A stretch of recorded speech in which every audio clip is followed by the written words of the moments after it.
वाराणसी के ज्ञानवापी मामले की कोर्ट में चल रही सुनवाई के बीच शनिवार को अखिल भारतीय संत समिति के महामंत्री दंडी स्वामी जितेंद्रानंद सरस्वती विवादित ज्ञानवापी परिसर में पहुंचे, जहां स्वामी जितेंद्रानंद ने ज्ञानवापी परिसर के पश्चिमी दीवार पर मां श्रृंगार गौरी के विग्रह पत्थरों की पूजा की।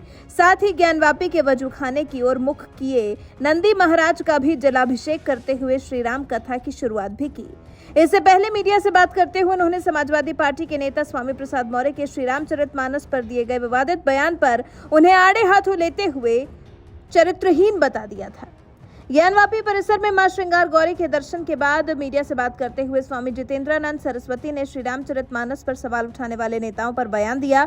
इस दौरान उन्होंने सपा नेता स्वामी प्रसाद मौर्य पर कहा कि कल तक स्वामी प्रसाद मौर्य जूठे पत्थल योगी आदित्यनाथ के चरणों में पा जाते थे, उसके बाद उसी जूठे पत्तल के लिए अखिलेश यादव के पास गए, जबकि उससे पहले वो यही जूठे पत्तल मायावती के लिए उठाते थे। ऐसे लोगों का कोई ईमान धर्म नहीं होता। दिन प्रतिदिन स्वामी प्रसाद मौर्य की भाषा बिगड़ती जा रही है।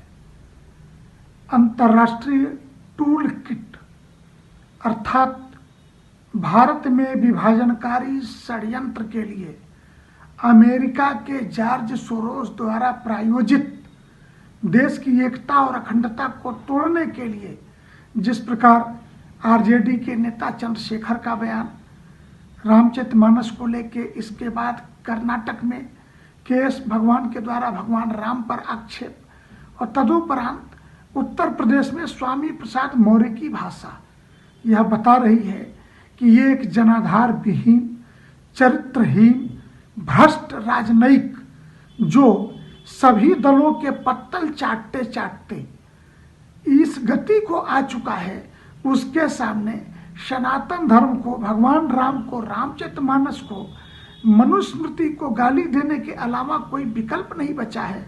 और वह व्यक्ति देश के साधु संतों को, पुजारियों को जल्लाद तक बता रहा। मैं योगी जी से इतना ही आग्रह करूंगा कि इस व्यक्ति पर सनातन हिंदू धर्म की भावनाएं भड़काने के विरुद्ध मुकदमा दर्ज करके इसको मानसिक हॉस्पिटल भेजा जाना चाहिए, क्योंकि यह व्यक्ति आपा खो चुका है।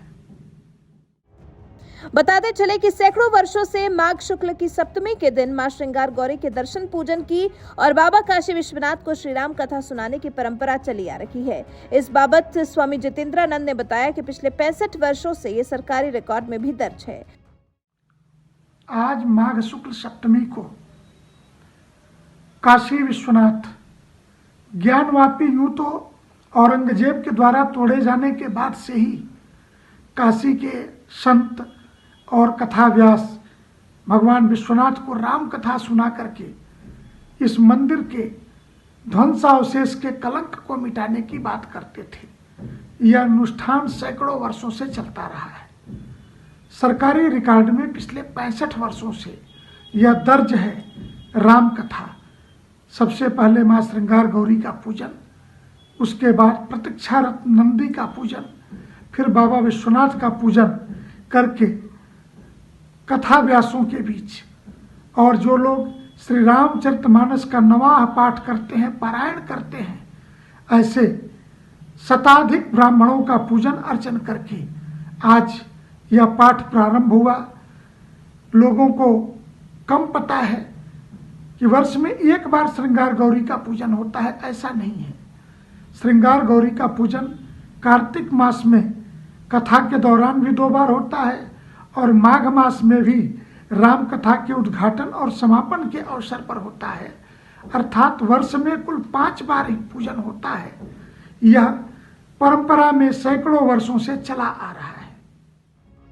गौरतलब है कि पिछले 1 वर्ष से भी ज्यादा वक्त से श्रृंगार गौरी और ज्ञानवापी को लेकर तमाम मुकदमे न्यायालय में लंबित हैं, जिसमें 5 हिंदू महिलाओं ने ज्ञानवापी मस्जिद परिसर में मौजूद हिंदू देवी देवताओं की पूजा की अनुमति मांगी थी। इन महिलाओं ने खास तौर पर श्रृंगार गौरी की हर दिन पूजा करने की इजाजत चाही थी। कोर्ट के आदेश पर मस्जिद में सर्वे भी किया गया था। सर्वे के बाद हिंदू पक्ष ने दावा किया कि मस्जिद के तहखाने में शिवलिंग मौजूद है, जबकि मुस्लिम पक्ष ने उसे फव्वारा बताया था। वाराणसी से शिवम गुप्ता की रिपोर्ट।